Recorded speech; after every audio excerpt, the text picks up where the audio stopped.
Então, o que é a cifose de Scheuermann? É uma deformidade rígida, né? O termo que o cirurgião de coluna gosta para falar bonito que é rígido é estruturado, né? Então, é uma curvatura cifótica estruturada da região torácica, né? Existem dois tipos, eu vou falar, né? O mais comum é na região torácica. E existe um critério para a gente diagnosticar a cifose de Scheuermann. Então, é um acunhamento maior ou igual a 5 graus em 3 vértebras adjacentes ou contíguas. Tem que apresentar irregularidade das placas terminais. Não sei se vocês lembram daquelas alterações de Scheuermann, de Schimow, lembram disso? Depois eu mostro lá. São os nódulos de Schimow, né? E associado a estreitamento dos espaços discais. Então, esse é o critério. Passo seguinte. Então, o tipo 1 é o típico, né? Que é localizado predominantemente na região torácica. E o atípico é tóraco-lombar. É atípico porque é mais infrequente. O mais frequente é o típico, né? Só lembrando aqui para vocês, vê se vocês lembram de uma outra aula que eu dei.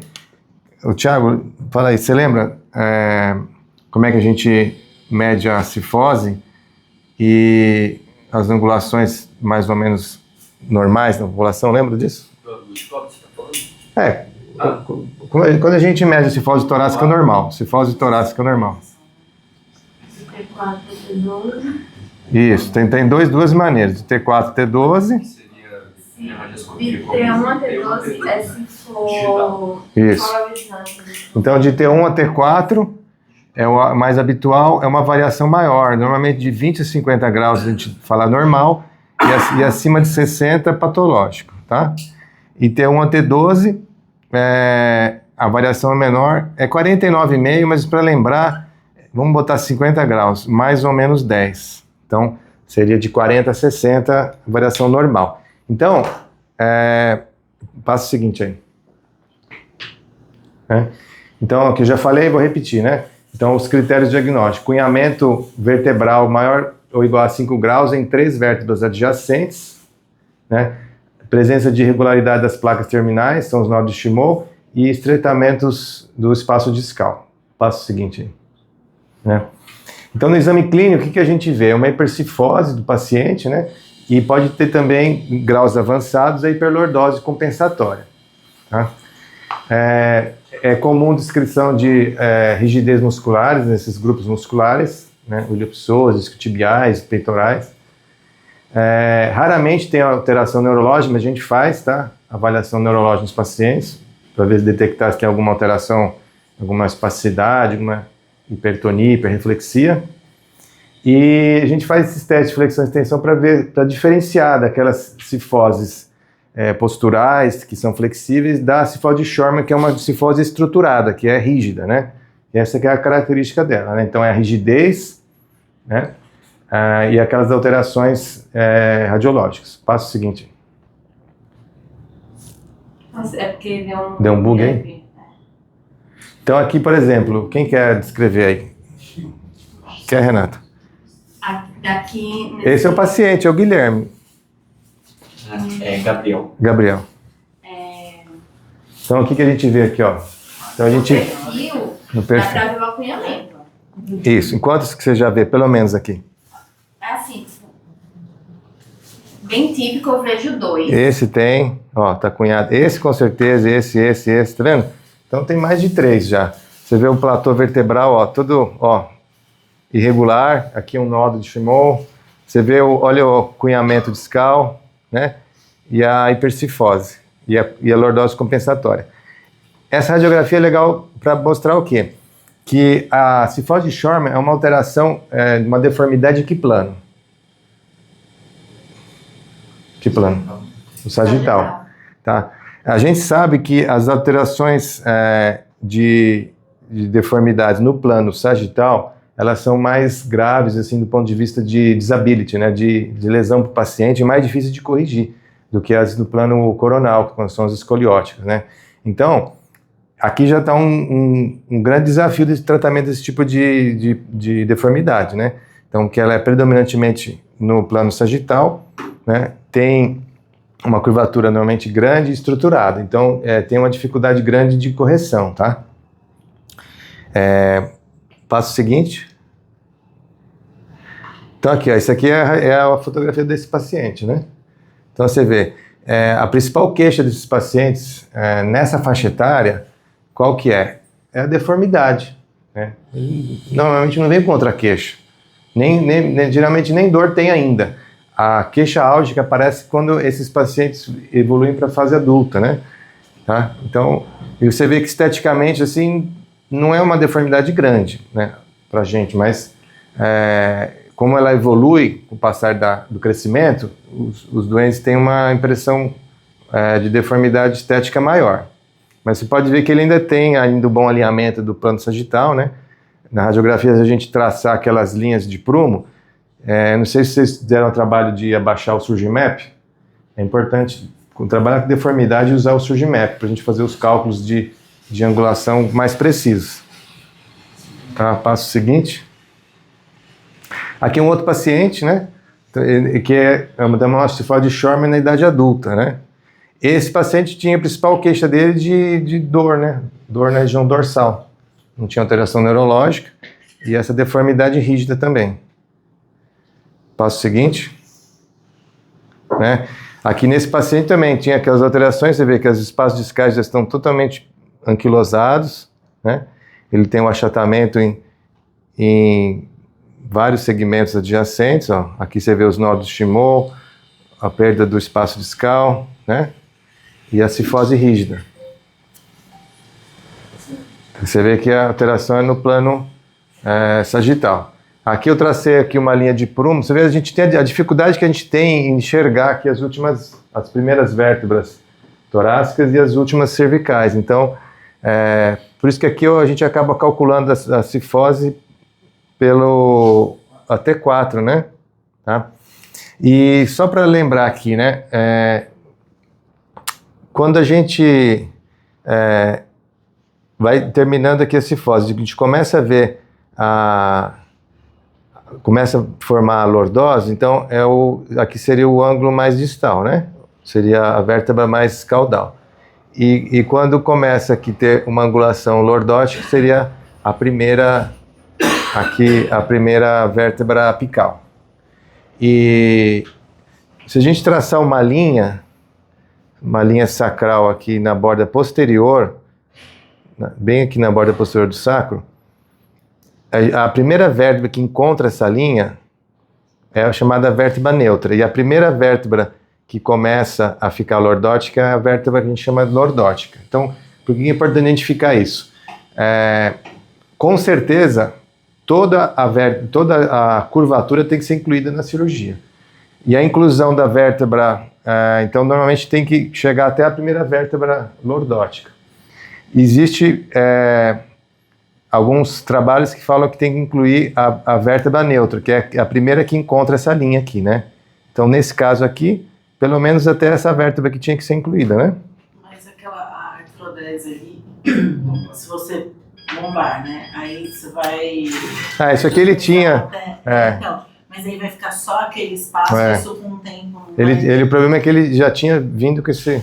então, eu tô falando, nesse caso aí... vai ter que ser mais extenso, né? Nesse caso eu deixei aqui, eu não quis incluir aqui, ia ser um problema até técnico e para ele tirar muita mobilidade do paciente, né? Então quando tem um produto de hiperlordose nesses casos, se eu também Não, aquelas hiperlordoses são compensatórias. Mas se eu não mexer... Não, aí você corrige a cifose e compensa. Isso mesmo. Ela é estruturada só na região dorsal. Passo seguinte, né? Então, a cirurgia basicamente é essa, né? A gente faz uma artrodese incluindo toda a cifose, incluindo ou não a vértebra estável, né? A neutra, a sacral, né? Que passa na linha sacral. Aqui nesse caso eu não incluí, cheguei só na primeira lordótica, né? E eu vou falar depois das osteostomias que a gente tem que fazer, tá?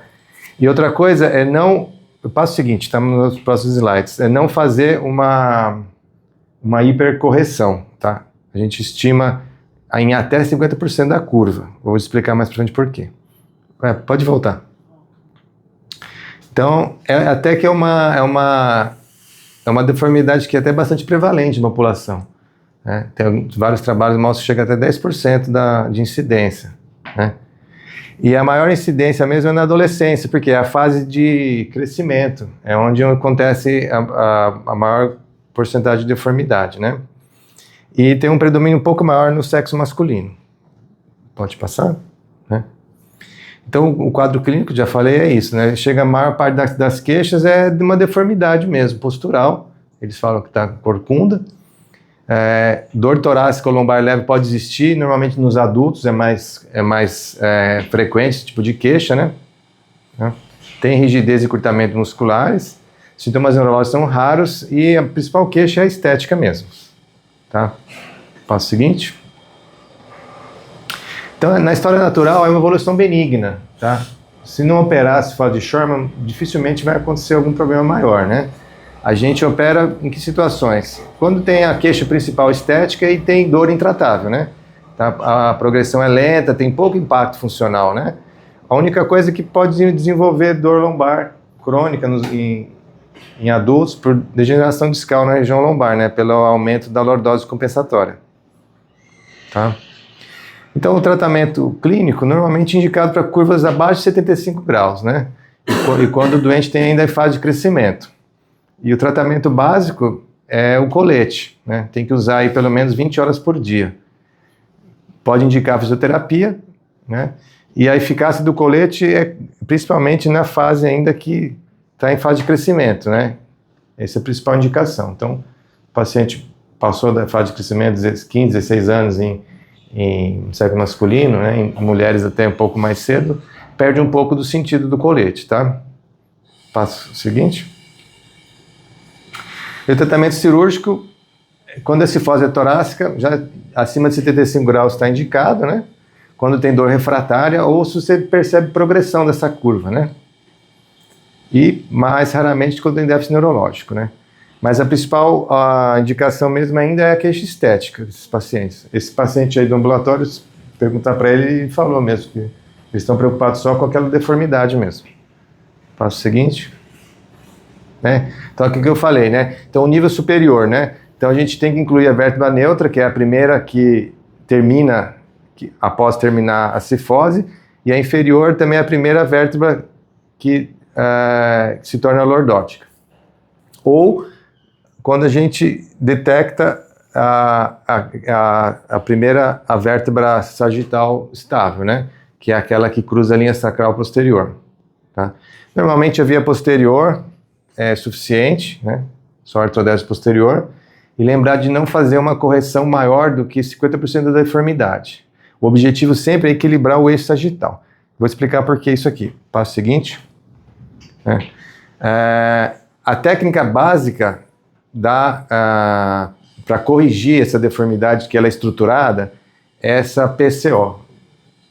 Já ouviu falar PCO? Isso foi a última aula, mas... Então, o que é? É uma ressecção do arco neural. Como que a gente faz? O primeiro passo, a gente resseca as facetas inferiores e parte da lâmina. Depois tira os ligamentos amarelos, porque geralmente esses pacientes também têm hipertrofia e calcificação dos ligamentos amarelos, então a gente precisa ter um espaço para evitar compressão ali dural, né? E depois a ressecção das facetas superiores. Então a gente fica com esse ganho de espaço aqui, e a gente vai fazer uma lordose do segmento. Então, normalmente se faz isso nos segmentos apicais da curva. Então, a gente calcula quais são os segmentos onde é o ápice da curva, calcula quantos níveis, e geralmente a gente consegue um ganho de 5 a 10 graus por segmento, né? Com esse tipo de osteotomia. Tá? Ela pode ser feita com osteótomo mesmo manual ou com osteótomo ultrassônico, que dá mais segurança, porque a gente tem que cortar aqui em cima do canal, né?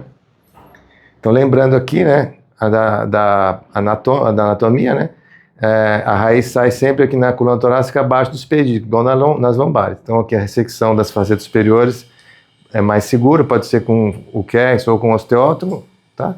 E só aqui a região da lâmina, na região do canal, lembrar de fazer aquela técnica de, se for cortar com osteótomo, só a cortical superior e quebrar a cortical interna. passo seguinte. Então, as complicações agudas, as mais comuns é que a gente está acostumado, infecção e déficit neurológico, né? Por conta até dessas osteotomias extensas. As complicações tardias são as cifoses juncionais.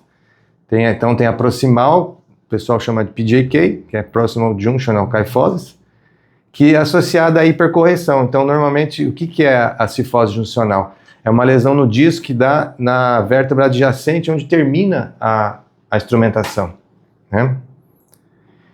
E na superior, está associada, então, à hipercorreção e lesão de ligamento amarelo, né? No nível juncional. Então, tem que preservar as estruturas ligamentares e ósseas nessa junção, tá? Quando estiver fazendo cirurgia. Na distal, então, é abaixo do último nível instrumentado. É mais comum quando a gente faz em crianças que ainda estão em fase de crescimento, né? E geralmente associadas quando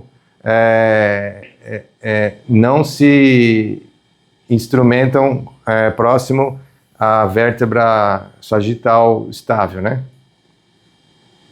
Quando não se inclui essa vértebra, tá? Então, o diagnóstico é basicamente clínico e baseado em radiografias mesmo, né? Tratamento conservador, né? Em casos leves, moderados. Cirurgia só nos casos graves com dor crônica ou queixas estéticas, né?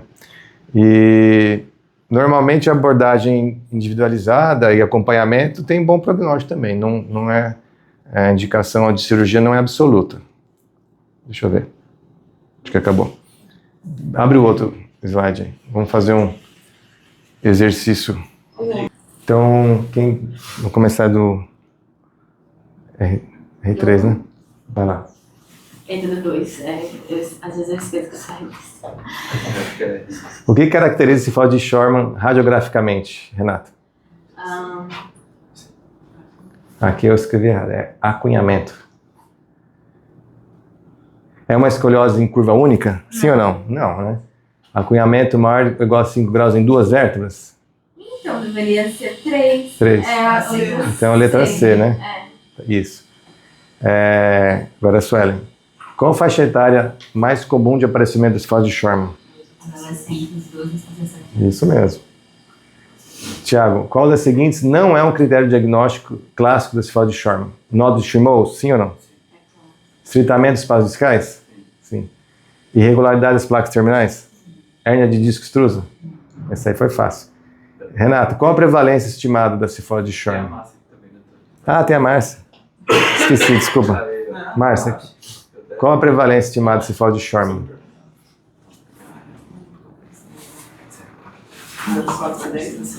0,4 a 10%. Até que é bastante. Vocês vão se deparar um dia com isso, no ambulatório. Aí lembra, né? Lembra que fala para o doente que é assim mesmo. Não vai operar todos os casos, né? Esse daí é porque foi para a justiça. Qual dessas não é uma indicação absoluta de cirurgia? Renata? Qual a principal queixa? Pulei. Qual a principal queixa inicial dos pacientes de cifose de Scheuermann? Queixa estética. Queixa estética. Qual dessas não é uma indicação absoluta de cirurgia? Dor refratária ao tratamento? Sueli. Cifose torácica de 60 graus em paciente assintomático? Não, né? Déficit neurológico, sim. Progressão documentada de curva, sim.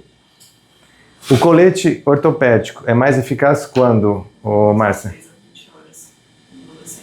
Isso, em adolescente, que é a fase que está ainda em crescimento, né?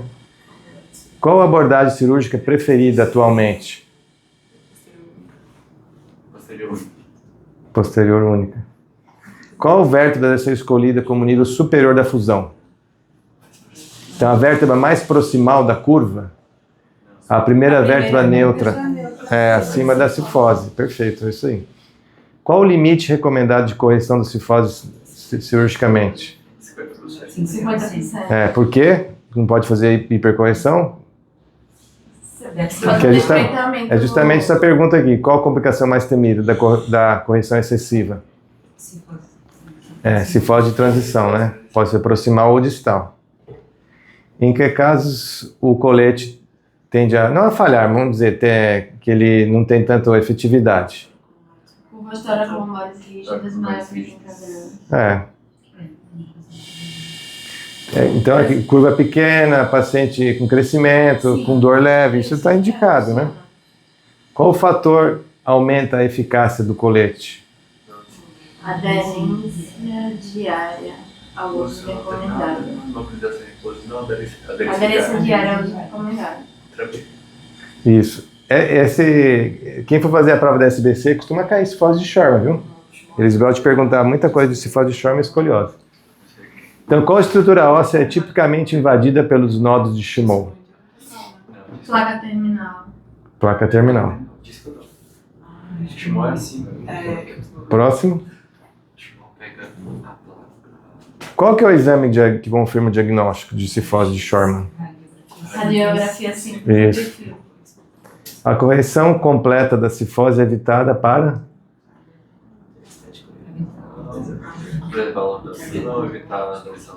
Manter. Coesão completa, estou querendo dizer que você tem que incluir toda a curva, né? A completa é... Preservar os doses voluntários. Ele está pedindo para evitar. Por que é para evitar? Evitar a lesão neurológica. Porque qual que é a complicação maior quando é a cifose juncional, né? Então, evitar a lesão neurológica e falha de implante. A história natural da doença mostra que a cifose regride espontaneamente? Dor intensa sempre está presente? Também não. Pode haver dor lombar crônica sem impacto funcional grave. Todos os pacientes evoluem com rigidez incapacitante? Não, né? A minoria. A seleção incorreta dos níveis de fusão pode causar o quê? A cifose de transição. Isso tem que lembrar, tá? Vocês vão ver muito em congresso falar de cifose juncional. A cifose toracolombar é considerada grave quando? Nenhuma das... Lembra, a cifose toracolombar é o atípico, né? É o atípico, acima de 30.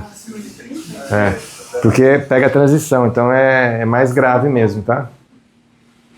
Acho que é 30, né? É 30. Na toracolombar, que é o tipo 2, que é o atípico. A fisioterapia isoladamente tem como principal objetivo o quê?